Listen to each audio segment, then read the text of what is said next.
এক ছেলে গাছ থেকে আম চুরি করে খাইছে। তখন সেই ছেলেকে এলাকার লোকজনেরা হুজুরের কাছে ধরে নিয়ে এসে বলছে, হুজুর এই আম চোরের বিচার করে দেন। হুজুর তার কিতাব বের করে সমস্ত লোকের সামনে কিতাব খুলে পড়তে আরম্ভ করলো।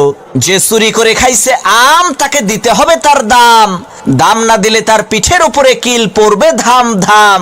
হুজুরের কিতাব শুনে এলাকার লোকজন সেই ছেলেটিকে কয়েকটা চর থাপ্পড় মেরে বিদায় করে দিল। আল্লাহর কি কুদরত! কয়েকদিন পর সেই হুজুরের নিজের ছেলে ডাব চুরি করে খাইছে। তখন এলাকার লোকজন হুজুরের কাছে এসে বলছে, হুজুর মানুষের ছেলে আম চুরি করে খাইছে দেখে বিচার করলেন, এখন আপনার ছেলে তো ডাব চুরি করে খাইছে, বিচার করেন তো দেখি। লোকদের কথা শুনে হুজুর তার কিতাব বের করে বলল, ভাইরা আমার, কিতাবে লেখা আছে যে চুরি করে খাইছে ডাব তার হয় নাই কোনো পাপ।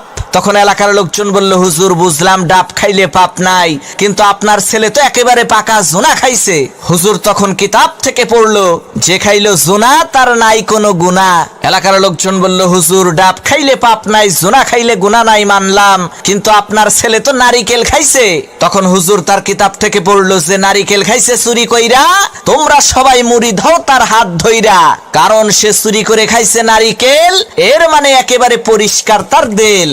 তখন এলাকার লোকজন বলল, সর্বনাশ, হুজুর আপনার ছেলের বিচার করার কোনো দরকার নাই, আপনি আমাদের ছেলেরই বিচার কইরেন তাই হবে।